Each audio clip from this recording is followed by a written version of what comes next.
at the Henry Whitfield State Museum here in Guilford, and we're hosting our first annual Whitfield's WelcomeFest. It's actually an international campaign across the entire world. It actually started here in America, where we're trying to welcome immigrants and refugees especially, and everybody. Hi, my name is Kristen Jones. I am the program coordinator at Guilford Social Services and for the Guilford Food Bank. For those of you who do not know, we have a food bank located here in Guilford on 45 Stonehouse Lane. If you are looking to donate food, we accept food donations at the food bank on Fridays from 9 to 12, or we have drop box locations at Guilford Big Y and at Guilford Columbo's on Boston Post Road. If you're in need of the food bank, you could contact Guilford Social Services at 203-453-8009 and talk to someone there on how you might be eligible. Some of the criteria are if you're on SNAP, you're automatically eligible, but since the food bank guidelines are higher than the SNAP guidelines, I would definitely, and if you are in need, contact Guilford Social Services and we will help you with that and possibly other programming.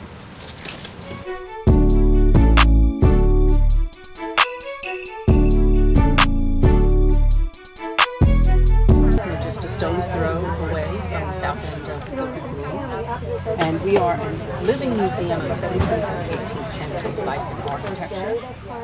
Please come and visit us and have a tour any Saturday or Sunday. Support us.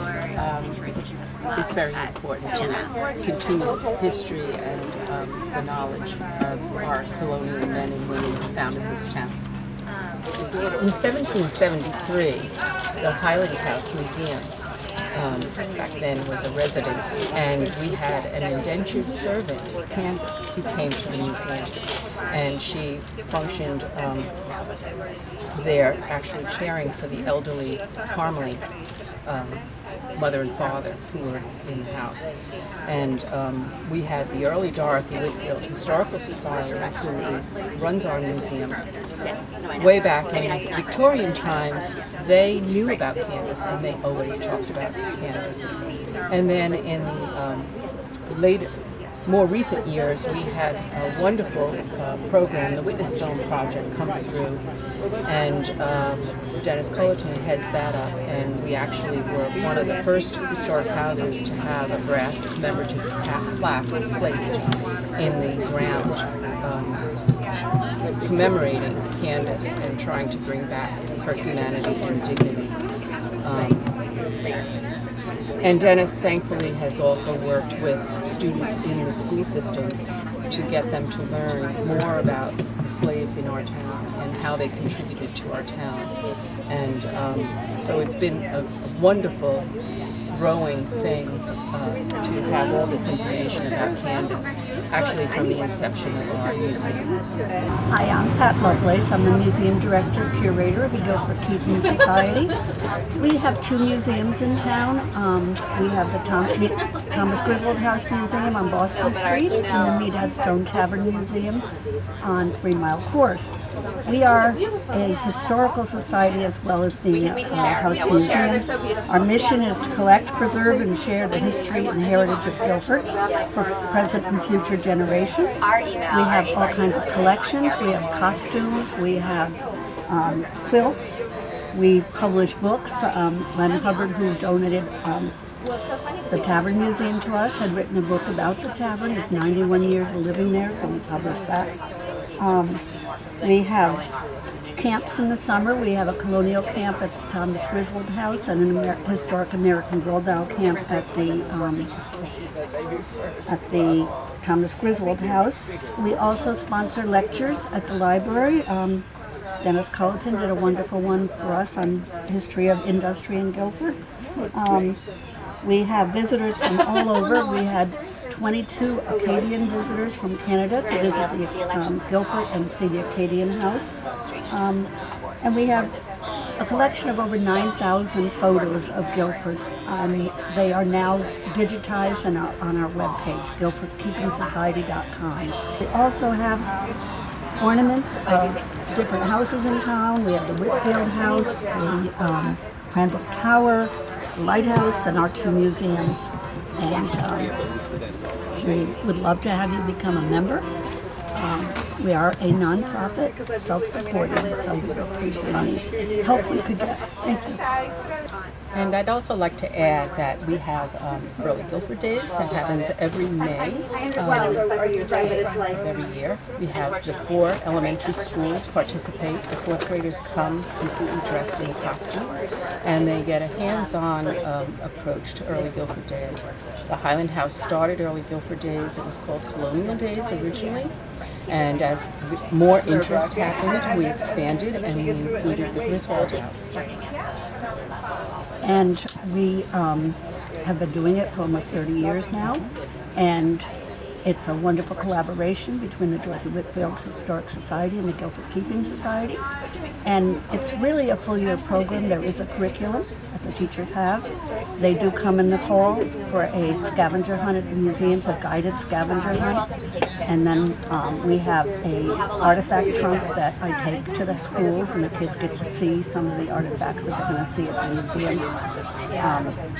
And it's a wonderful program. As a 4th grade teacher, I did it, and that's why I'm involved with Keeping Society now, because it was such a wonderful program. And we still, to this day, have adults that come back to tour the house, and they remember Early Guilford Days as a grown adult. So it really has an impact when they actually experience things hands-on.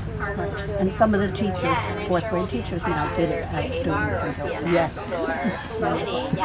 Hi, my name is Cassie, and I'm part of the Guilford Teen IRIS Club. IRIS, which stands for Integrated Refugee and Immigrant Services, is an organization based in New Haven, which helps the immigrant and refugee population all of Greater New Haven.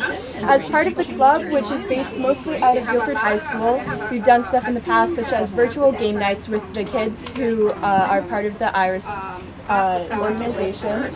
And for example, last spring, a car wash where all the benefits went to help Ukraine.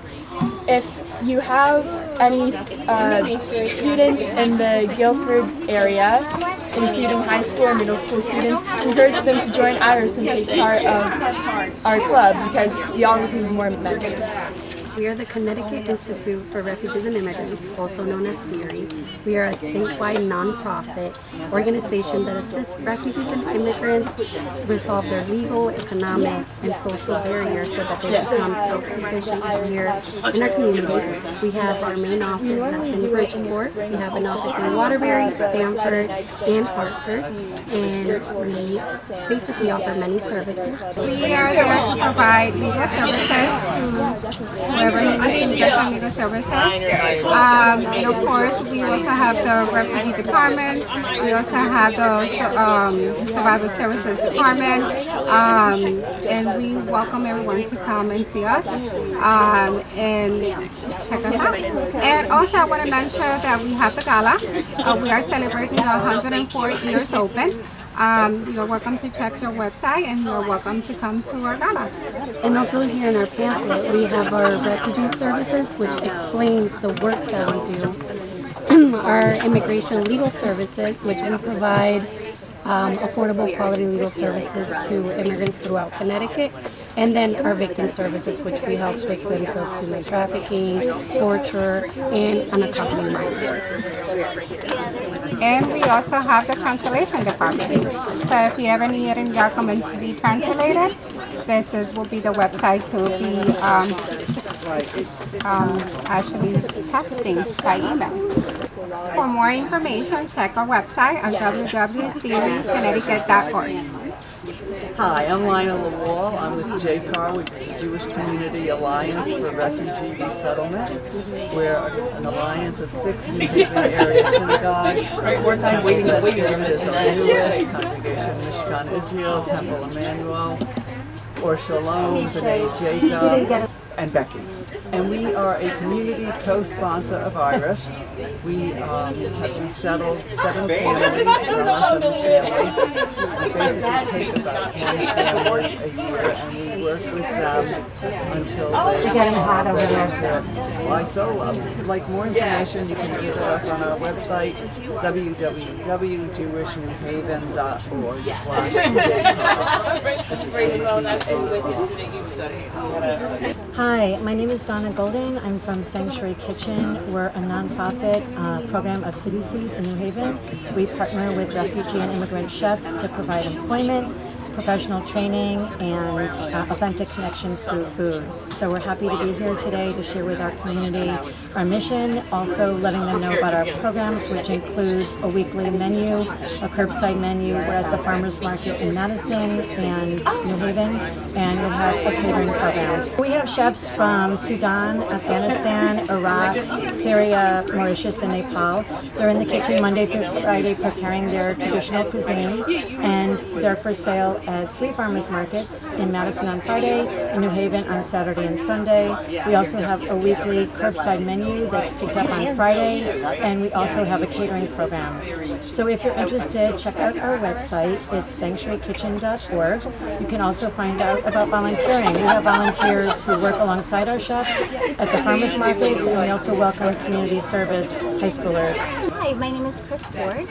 I'm Rachel Daniels, and we're part of ABAR, which is the Anti-Bias, Anti-Racist Committee that works as part of the Guilford school system and as part of the Guilford PTOs. We're a district-wide collaboration between parents, teachers, and educators to promote diversity, equity, and inclusion within the Guilford school system.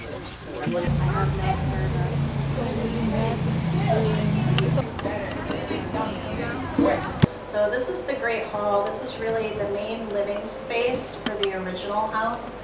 It functioned as their kitchen, dining room, living room, workroom. This is really the heart of the house. Today you see a lot of furnishings from the 1600s all the way through the 1800s. So the room features whitewashed walls, which was to try to reflect whatever light they could get in the space. If you can try to imagine this room without any windows at all, which we believe was how it was originally, it would have been windowless. And that was because of the fort aspect of this house. Initially it was built as a fort in addition to being the Whitfield family home.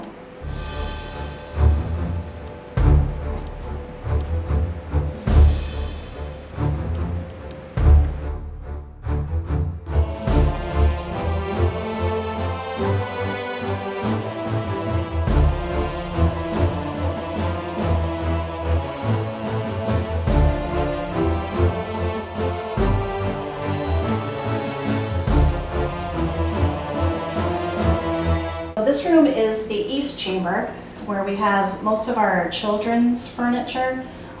So you'll see a combination of cradles and small chairs. We even have a potty chair, some high chairs. So this is not how the house would have looked as if the Whitfields just stepped out. This is a display of what's in the collection. And the fireplace in this room is all 1930s restoration work. It's actually very colonial revival.